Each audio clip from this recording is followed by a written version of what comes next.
Hello friends, welcome back to my channel. तर बघा, चालू घडामोडी हा असा विषय आहे, की ज्याच्यामध्ये बघा कोणतीही परीक्षा असतो, तो अत्यंत महत्त्वाची अशी जी प्रश्न किंवा टॉपिक याच्यामधून कव्हर केले जातात. म्हणजे हा जो टॉपिक आहे किंवा हा विषय जो आहे, तो प्रत्येक एक्झाममध्ये हा विचारला जातो. ठीक आहे. आताच बघा बऱ्याचशा विद्यार्थ्यांनी तलाठीसाठी फॉर्म भरला असेल. तसेच कोतवाल भरती जी आहे, ती सुद्धा आता येणार आहे. ऑफिशियल फक्त त्याचं नोटिफिकेशन यायचं बाकी आहे. तर बघा याच्यामध्ये विविध अशी प्रश्न आहेत, जी तुम्ही कोणतीही एक्झाम देत असले, तर त्याच्यासाठी महत्त्वपूर्ण अशा चालू घडामोडी आहेत. ठीक आहे. तर हे सगळे प्रश्न बघा मी स्वतः तयार केलेले आहेत आणि ही जी प्रश्न आहे त्याची पी-डी-एफ जी तुम्हाला हवी असेल तर डिस्क्रिप्शनमध्ये याची लिंक तुम्हाला अवेलेबल असणार. ठीक आहे. तर आजचा आपला पहिला प्रश्न बघूया. आशियाई वाळवंटाच्या संकल्पनेवर आधारित पहिली ड्राईव्ह थ्रू नाईट सफारी कुठे उभारण्यात येणार आहे? ठीक आहे. तर बघा सगळ्यात महत्त्वाचं म्हणजे आशियाई वाळवंटीच्या संकल्पनेवरती हे महत्त्वाचं आहे कारण प्रश्न कसेही फिरवून येत येत असतात. तर बघा ते जे आहे ते गुजरात येथे उभारण्यात येणार आहे. ओके. गुजरातमधील बनासकांठा जिल्हा जुनाळ डिसा येथे जे आहे हे जिओलॉजिकल पार्क आणि ड्राईव्ह थ्रू नाईट सफारी हे जे आहे ते आशियाई वाळवंटीच्या संकल्पनेवर आधारित तयार करण्यात येणार आहे. याच्यासाठी बघा 103 हेक्टर जी जमीन आहे ती संपादित केली आहे. ठीक आहे. पुढचा प्रश्न बघा. उमंग हे कोणत्या कार्यक्रमाचा भाग आहे?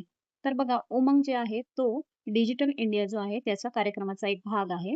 ओके. त्याचप्रमाणे डिजी लॉकर सुद्धा हा डिजिटल इंडियाचाच एक भाग आहे. ओके. कधी-कधी आपल्याला उमंगचा फुल फॉर्म सुद्धा विचारला जातो. तर त्यानुसार आपल्याला त्याचं फुल फॉर्म माहिती असलं पाहिजे. तर उमंगचा फुल फॉर्म बघा, unified mobile application for new age governance हे याचं फुल फॉर्म असणार आहे. ओके. तिसरा प्रश्न बघा. भारतीय सैन्य म्हणजे CISFचा 14 दिवसाचा विशेष प्रशिक्षण कार्यक्रम कुठे आयोजित केला होता? तर कार्यक्रम होता हा अगरतळा म्हणजेच त्रिपुरा येथे आयोजित केला होता. महाराजा विक्रमवीर विमानतळ आहे. येथे तो म्हणजे कार्यक्रम झाला. स्पेअर्स कॉर्प आणि रेड शिफ्ट डिव्हिजन यांनी हा आयोजित केला होता. ठीक आहे. चौथा प्रश्न बघा. पुढचा प्रश्न बघा. भारताने स्माईल बेगरी ही योजना कोणासाठी सुरू केलेली आहे? तर बघा विविध योजनावर हमखास प्रश्न हे कोणत्याही एक्झाममध्ये विचारले जातात.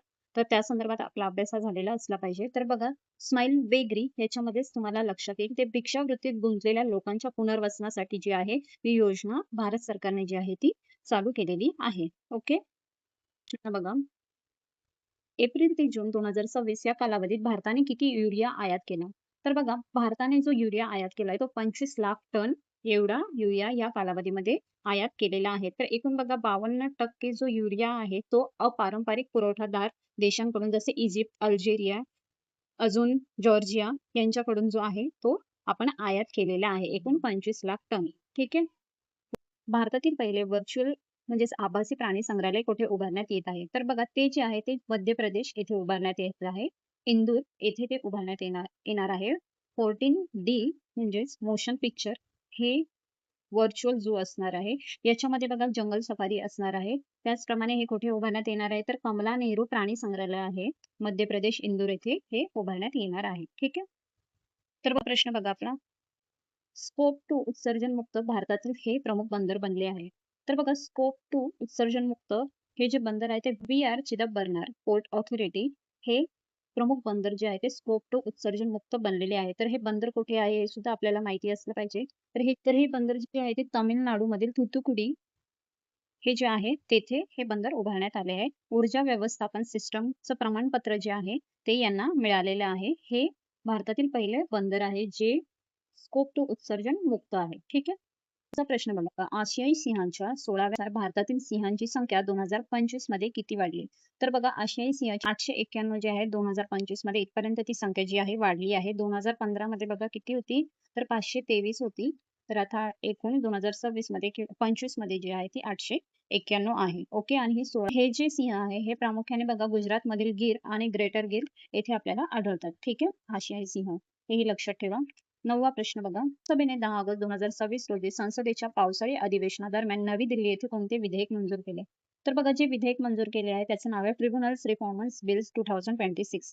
ठीक आहे. तर हे जे बिल आहे ते राज्य न्यायाधिकरण आणि कामकाज तसेच प्रशासकीय देखरेख ठेवण्यासाठी स्वतंत्र राज्य न्यायाधिकरण आयोगाची तरतूद करतं. काय तर ट्रिब्युनल्स रिफॉर्मर बिल 2026. ठीक आहे. प्रश्न बघा. 2026 ब्रिटिश बुद्धिबळ स्पर्धेत महत्वाचे विजेतेपद पटकवणारे भारतीय वंशाचे खेळाडू कोण आहेत?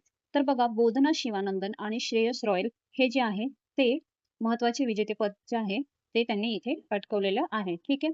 पुढचा प्रश्न बघा. 2026 मध्ये जी आपली ब्रिटिश बुद्धिबळ स्पर्धा आयोजन करण्यात आली होती ती कोणत्या शहरात होती? तर बघा, इंग्लंडमधील कॉव्हेंट्री येथे जे आहे याचं आयोजन जे होतं ते करण्यात आलं होतं. ओके. तर इंग्लंडमधील युनिव्हर्सिटी ऑफ वॉरविक येथे 9 दिवस ही स्पर्धा चालली होती. एकूण 2600 जे स्पर्धक होते ते यामध्ये सहभागी झाले होते. ठीक आहे. पुढचा प्रश्न बघा. भारतीय भौतिकशास्त्रज्ञ दीपक धर यांना 2026 मध्ये कोणते पदक मिळणार आहे? ठीक आहे. त्यांना जे आहे ते डिराक पद जे आहे ते मिळणार आहे. तर बघा लक्षात ठेवा, दीपक धर हे एक कोण आहेत? भौतिकशास्त्रज्ञ आहेत. ठीक आहे. पुढचा प्रश्न बघा. दीपक धर यांना 2026 चे डिराक पद कोणत्या संस्थेने जाहीर केले? तर बघा ती जी संस्था आहे ती आहे ICTP. तर हिचा फुल फॉर्म बघा काय असणार आहे? Abdus Salam international international cultural for theoretical physics, याच्यासाठी हे यांचं फुल फॉर्म आहे. त्याच्यासाठी जो आहे हा पदक जो आहे दिला जात असतो. ठीक आहे. पुढे बघा 14वा प्रश्न. दीपक धर यांच्यासोबत डिराक पदाचे सहविजेते कोण आहेत? तर बघा यांच्यासोबत जे आहे बर्नार्ड डिराडा जे फ्रान्सचे आहे, मार्क मेझार्ट आणि हेम सोपालिन्स्की. ठीक आहे. हे जे आहे ते इटलीचे आहे आणि या इस्रायल आणि अमेरिकेचे आहेत. तर ह्या सगळ्यांचा मिळून सहविजेते हे आहेत. ओके. पुढचा प्रश्न बघा. 2026 रोजी भारताने संयुक्त राष्ट्राच्या जिनिव्हा कार्यालयाला काय भेट दिली? तर बघा संयुक्त राष्ट्राचं कार्यालय कुठे आहे? जिनिव्हा येथे आहे, स्वित्झर्लंडला. तर बघा, तर त्यांनी जे आहे आपण भारताने 5 तरुण मोर, ठीक आहे, हे त्यांना भेट म्हणून दिलेले आहे. ठीक आहे. तर बघा आताचे महासंचालक कोण आहे? तर तातियाना बालोवाया हे जे आहे ते आताचे महासंचालक आहेत. ओके. आणि तिथलचे आपले राजदूत जे आहेत ते आहेत अरिदम बागची. ठीक आहे.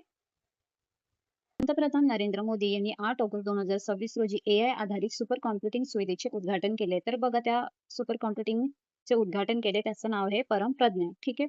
पुढचा प्रश्न बघा. परमप्रज्ञा सुपर कॉम्प्युटिंग सुविधा कुठे आहे? तर बघा ती जी आहे IIT दिल्लीच्या सोनीपत कॅम्पसमध्ये आहे.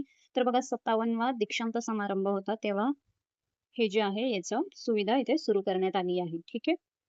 पुढचा बघा. 2026 मध्ये RN कॅच उपग्रह मार्गदर्शक हेलिकॉप्टर अप्रोच प्रक्रिया कार्यान्वित करणारे भारतातील पहिले विमानतळ कोणते आहे? तर बघा ते जे विमानतळ आहे ते हल विमानतळ आहे कर्नाटकमधील बेंगळुरू येथे. प्रश्न बघा. RNP कॅच प्रणालीची रचना व विकास कोणत्या संस्थेने केला आहे? तर बघा ह्याचा विकास आणि रचना जे airport authority of India AAI यांनी केलेला आहे. ठीक आहे.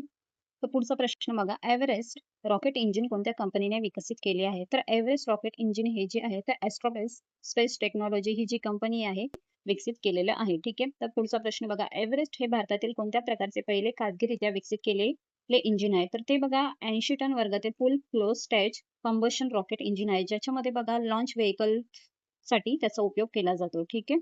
पुढे बघा. एव्हरेस्ट इंजिनमध्ये कोणते इंधन वापरले जातात? तर एव्हरेस्टचं जो इंजिन आहे त्याच्यामध्ये बघा द्रव ऑक्सिजन आणि द्रव मिथेन जो आहे त्याचा वापर केला जातो. 23वा प्रश्न बघा. महाराष्ट्राने 7 ऑगस्ट 2026 रोजी कोणती योजना सुरू केली?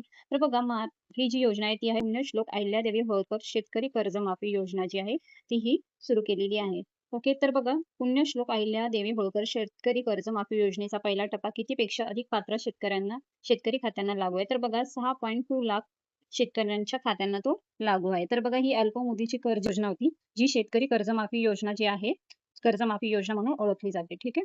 पुढचा प्रश्न बघा शेवटचा. भारताच्या गव्हर्नमेंट ई मार्केट प्लेस म्हणजे जेम ने 9 ऑगस्ट 2026 रोजी किती वर्ष पूर्ण केली? तर बघा त्यांनी जे आहे ते 10 वर्ष पूर्ण केली आहेत आणि हे जे आहे ते वाणिज्य आणि उद्योग मंत्रालय यांच्या म्हणजे यांच्या अधिकार क्षेत्रामध्ये येत असतं. ठीक आहे. तर बघा अशी महत्त्वाची अशी प्रश्न आपण घेतलेली आहेत. याची जर तुम्हाला PDF पाहिजे असेल याची लिंक डिस्क्रिप्शनमध्ये तुम्हाला भेटून जाणार. कोतवाल भरती असो किंवा तलाठीसाठी तुम्ही फॉर्म भरला असेल तर नक्कीच ही PDF तुम्हाला उपयोगी असणार. ओके. तर व्हिडिओ इथपर्यंत बघितल्याबद्दल थँक यू.